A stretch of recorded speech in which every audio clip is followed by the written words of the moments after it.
व शुद्धात्मा लक्ष्मण, जिस समय से तुम हमारे साथ आए हुए हो उस समय से हम तुम्हें परमात्मा की सुंदर कथाएं श्रवण कराते आ रहे हैं।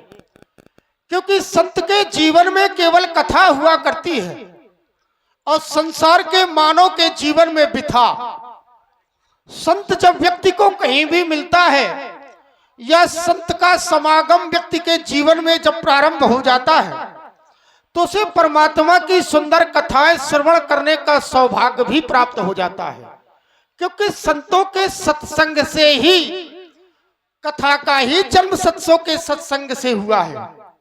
तुम दोनों बंधु जब से आए हो तब से कथा सुनते आ रहे हो। कथा सुनने के दो नियम हैं, भोजन करने के उपरांत और शयन करने के पहले प्राणी को परमात्मा की सुंदर कथाएं श्रवण करना चाहिए।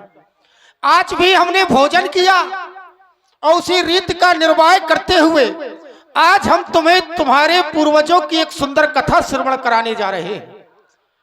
तुम्हारे पूर्वज महाराज इक्ष्वाकु हुए, उनके बहुत ही दानवीर पुत्र हुए जिनका नाम महाराज नृग।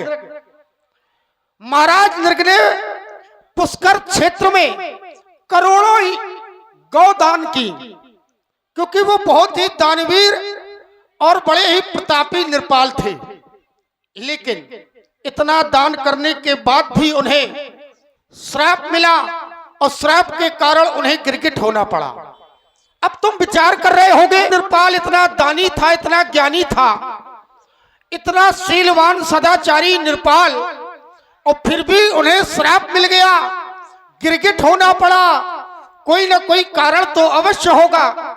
हाँ कुमारों, उसका एक विशेष कारण है। महाराज नृग गौ तो दान किया करते थे, लेकिन एक दिन एक ब्राह्मण की गौ जिसका नाम सबला था वह महाराज की गौशाला में आ गई और सेवकों को यह ज्ञात नहीं था। तो सेवकों ने उस गाय को पकड़कर गौशाला में बांध दिया, और जब गौशाला में बांध दिया तो वह गाय महाराज नृग के द्वारा एक ब्राह्मण को दान में दे दी गई। अब जिस ब्राह्मण की वह गाय थी उसे पता चला कि मेरी गाय तो महाराज के यहाँ पहुंच गई है, और महाराज ने उस गाय को दूसरे ब्राह्मण को दान में दे दिया। उन दोनों ब्राह्मणों में झगड़ा हो गया। उन्होंने कहा ये गाय मेरी है, जिसकी गाय थी उस गाय के मालिक ने कहा ये तो मेरी है। दूसरा ब्राह्मण बोला ये गाय तो मुझे महाराज नृग ने दान में दी है, अर्थात इस पे अधिकार मेरा है, अब मैं इसका स्वामी हूं। दोनों ब्राह्मणों में झगड़ा हो गया। जब झगड़ा हो गया तो महाराज नृग के पास पहुंचे।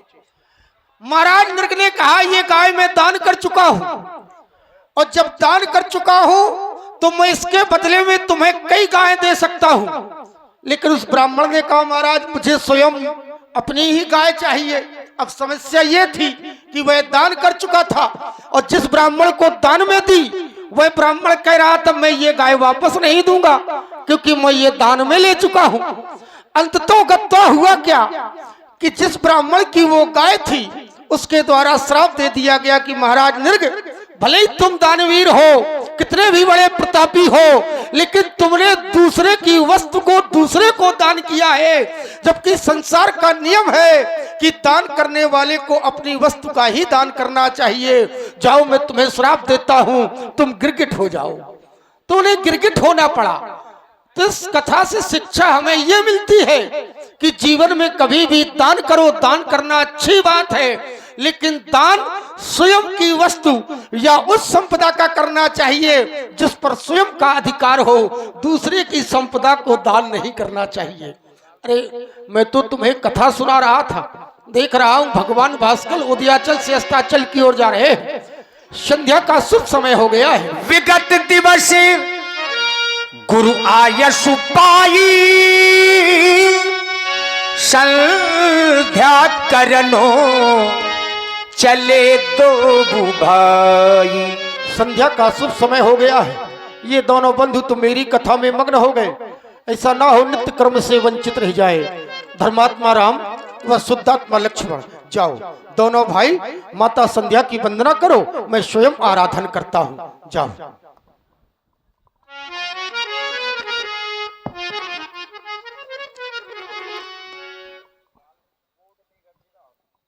भैया लक्ष्मण